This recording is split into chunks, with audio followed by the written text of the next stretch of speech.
दोस्तों, आज हम कर्म संन्यास योग के बारे में जानने वाले हैं। श्रीमद् भगवद गीता के 5वें अध्याय में कर्म संन्यास के मार्ग की तुलना कर्म योग के साथ की गई है। श्री कृष्ण बताते हैं, दोनों मार्ग एक ही लक्ष्य की ओर ले जाते हैं और हम इनसे किसी एक का चयन कर सकते हैं। लेकिन कर्म का त्याग तब तक पूर्ण रूप से नहीं किया जा सकता जब तक मन पूर्णतः शुद्ध न हो जाए, और मन की शुद्धि भक्ति के साथ कर्म करने से प्राप्त होती है। इसलिए कर्मयोग बहुसंख्य लोगों के लिए उपयुक्त विकल्प है। कर्मयोगी अपने सांसारिक दायित्व को निर्वहन शुद्ध बुद्धि के साथ करते हुए अपने कर्म फलों की आसक्ति का त्याग कर उन्हें भगवान को अर्पित करते हैं। इस प्रकार से वे पाप से उसी प्रकार से अप्रभावित रहते हैं जिस प्रकार से कमल के पुष्प का पत्ता जल में तैरते हैं किंतु जल उसे स्पर्श नहीं कर पाता। ज्ञान के आलोक में वे शरीर को नवद्वारों के एक नगर के रूप में देखते हैं जिसमें आत्मा निवास करती है। इसलिए वे न तो स्वयं को कर्म का कर्ता और न ही कर्म का भोक्ता मानते हैं। वे ब्राह्मण, गाय, हाथी और कुत्ते का मांस भक्षण करने वाले चांडाल को एक समान दृष्टि से देखते हैं। ऐसे सच्चे संत भगवान के दोष रहित गुणों को अपने भीतर विकसित करते हैं और परम सत्य में स्थित हो जाते हैं। किंतु सांसारिक लोग यह जाने बिना कि इंद्रियों विषयों के संपर्क से मिलने वाले सुख वास्तव में कष्ट के कारण है, अतः वे अज्ञानता के कारण इंद्रिय विषयों से मिलने वाले सुखों को प्राप्त करने का प्रयास करते हैं। लेकिन कर्मयोगी इनसे प्रसन्न नहीं होते, बल्कि इसकी अपेक्षा वे अपने भीतर भगवान के आनंद की अनुभूति करना पसंद करते हैं। गीता के इस 5वें अध्याय में हम संन्यास के मार्ग का वर्णन कैसे किया है इसके बारे में जानने वाले हैं।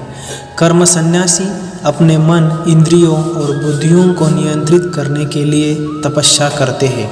इस प्रकार से वे बाह्य सुखों के विचारों को बहिष्कृत कर इच्छा, भय और क्रोध से मुक्त हो जाते हैं।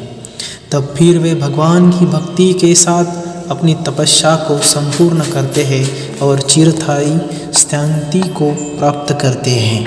इस अध्याय के पहले श्लोक में अर्जुन भगवान श्री कृष्ण से पूछते हैं, पहले आपने कर्म संन्यास की सराहना की और आपने मुझे भक्तियुक्त कर्मयोग का पालन करने का उपदेश भी दिया।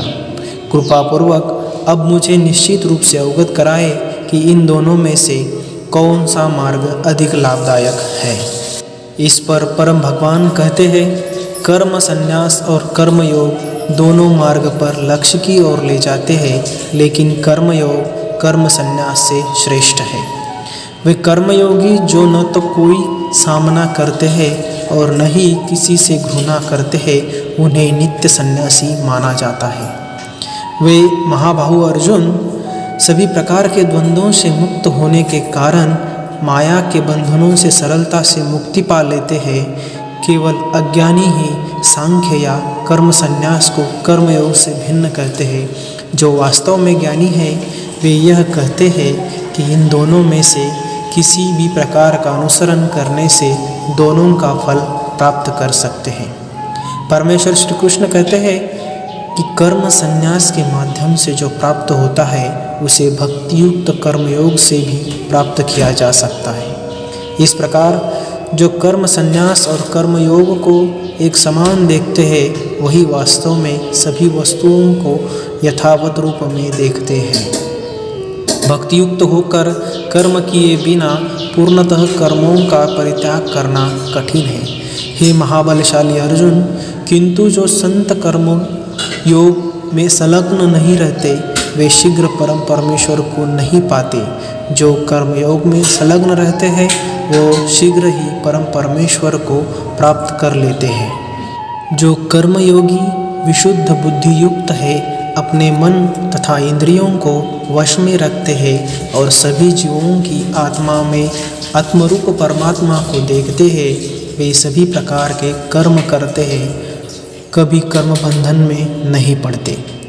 कर्मयोग में दृढ़ निश्चय रखने वाले सदैव देखते, सुनते, स्पर्श करते, सूंघते, चलते फिरते, सोते हुए, श्वास लेते हुए, बोलते हुए, त्यागते हुए, ग्रहण करते हुए और आंखें खोलते या बंद करते हुए सदैव यह सोचते हैं मैं करता नहीं हूँ। और दिव्य ज्ञान के आलोक में वे यह देखते हैं कि भौतिक इंद्रियों की केवल अपने विषयों में क्रियाशील रहते हैं। वे जो अपने कर्म फल भगवान को समर्पित कर सभी प्रकार से आसक्ति रहित होकर कर्म करते हैं, वे पाप कर्म से भी उस प्रकार अछूत रहते हैं जिस प्रकार से कमल के पत्ते जल को स्पर्श नहीं कर पाते। योगी जन आसक्ति को त्याग कर अपने शरीर, इंद्रिय, मन और बुद्धि द्वारा केवल अपने शुद्धिकरण के उद्देश्य से कर्म करते हैं। कर्मयोगी अपने समस्त कर्म फलों को भगवान को अर्पित कर चिरकालिक शांति प्राप्त कर लेते हैं, जबकि वे जो कामनायुक्त होकर निजी स्वार्थों से प्रेरित होकर कर्म करते हैं वे बंधन में पड़ जाते हैं, क्योंकि वे कर्म फलों के आसक्त होकर कर्म करते हैं। जो देहधारी जीव आत्मनियंत्रित एवं निरासक्त होते हैं, 9 द्वारों वाले भौतिक शरीर में भी वो सुखपूर्वक रहते हैं, क्योंकि वे स्वयं को कर्ता या किसी कार्य का कारण मानने से विचार से मुक्त होते हैं। न तो कर्तापन का बोध और न ही कर्मों की प्रवृत्ति भगवान से प्राप्त होती है तथा न ही वे कर्मों के फल का सृजन करते हैं। यह सब प्रकृति के गुणों से सृजित होते हैं। सर्वव्यापी परमात्मा किसी के पापमय कर्मों या पुण्य कर्मों के लिए स्वयं को लिप्त नहीं करते, किंतु जीवात्माएं मोहग्रस्त रहती है, क्योंकि उनका वास्तविक आत्मिक ज्ञान अज्ञान से आच्छादित रहता है। किंतु जिनकी आत्मा का अज्ञान दिव्य ज्ञान से नष्ट हो जाता है, उस ज्ञान से परम पर तत्व का प्रकाश उसी प्रकार से प्रकाशित हो जाता है जैसे दिन में सूर्य के प्रकाश से सब वस्तुएं प्रकाशित हो जाती है। वे जिनकी बुद्धि भगवान में स्थिर होती है और जो भगवान में सच्ची श्रद्धा रखकर उन्हें परम लक्ष्य मानकर उनमें पूर्णतः लीन होते हैं, वे मनुष्य शीघ्र ऐसी अवस्था में पहुंच जाते हैं जहां से फिर कभी वापस नहीं आते। उनके सभी पाप ज्ञान के प्रकाश से मिट जाते हैं। सच्चे ज्ञानी महापुरुष ब्राह्मण, गाय, हाथी, कुत्ते और चांडाल को अपने दिव्य ज्ञान के चक्षुओं द्वारा समदृष्टि से देखते हैं। वे जिनका मन समदृष्टि से स्थित हो जाता है, वे इसी जीवन में जन्म और मरण के चक्र से मुक्ति पा लेते हैं। वे भगवान को समान दोष रहित गुणों से संपन्न हो जाते हैं और परम सत्य में स्थित हो जाते हैं। परमात्मा में स्थित होकर दिव्य ज्ञान में दृढ़ विश्वास धारण कर मोह रहित होकर वे सुखद पदार्थ पाकर न तो हर्षित होते हैं और न ही अप्रिय स्थिति में दुखी होते हैं। जो बाह्य इंद्रियों से आसक्त नहीं होते, वे आत्मिक परम आनंद की अनुभूति करते हैं। भगवान के साथ एकनिष्ठ होने के कारण वे असीम सुख को उपभोगते हैं। इंद्रिय विषयों के संपर्क से उत्पन्न होने वाले सुख यद्यपि सांसारिक मनोदृष्टि वाले लोगों को आनंद प्रदान करने वाले प्रतीत होते हैं, किंतु में वास्तव में दुखों के कारण है। हे कुंती पुत्र, ऐसे सुखों का आदि और अंत है, इसलिए ज्ञानी पुरुष इनमें आनंद नहीं लेते। वे मनुष्य ही योगी है जो शरीर को त्यागने से पूर्व कामनाओं और क्रोध के वेग को रोकने में समर्थ होते हैं। केवल वही संसार में सुखी रहते हैं। जो अंतर्मुखी होकर या अनुभव करते हैं, वे भगवान को प्रसन्न करने में ही आनंद पाते हैं और आत्मिक प्रकाश से प्रकाशित रहते हैं। ऐसे योगी भगवान में एकीकृत हो जाते हैं और भौतिक जीवन से मुक्ति पा लेते हैं। आंतरिक प्रकाश दिव्य ज्ञान है जो भगवान की कृपा द्वारा हमारे भीतर अनुभूति के रूप में तब प्रकट होता है जब हम भगवान के शरण में आ जाते हैं। वे पवित्र मनुष्य जिनके पाप धुल जाते हैं और जिनके संशय मिट जाते हैं और जिनका मन संयमित होता है, वे सभी प्राणियों में कल्याणार्थ समर्पित हो जाते हैं तथा वे भगवान को पा लेते हैं और सांसारिक बंधनों से भी मुक्त हो जाते हैं।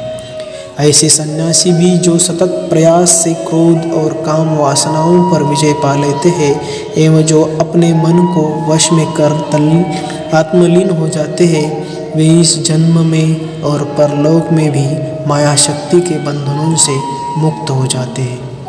समस्त बाह्य इंद्रियों सुख के विचारों का विचार न कर अपनी दृष्टि को भवों के बीच के स्थान में स्थित कर नासिका में विचरने वाली भीतरी और बाहरी श्वास के प्रवाह को सम करते हुए इंद्रिय, मन और बुद्धि को संयमित करके जो ज्ञानी कामनाओं और भय से मुक्त हो जाता है, वह सदा के लिए मुक्त हो जाता है। जो भक्त मुझे समस्त यज्ञों तथा तपस्याओं का भोक्ता, समस्त लोगों का परम भगवान और सभी प्राणियों का सच्चा हितैषी समझते हैं, वे परम शांति को प्राप्त कर लेते हैं। इस प्रकार हमने अभी कर्म संन्यास योग के बारे में यानी गीता के 5वें अध्याय के बारे में जानकारी ली।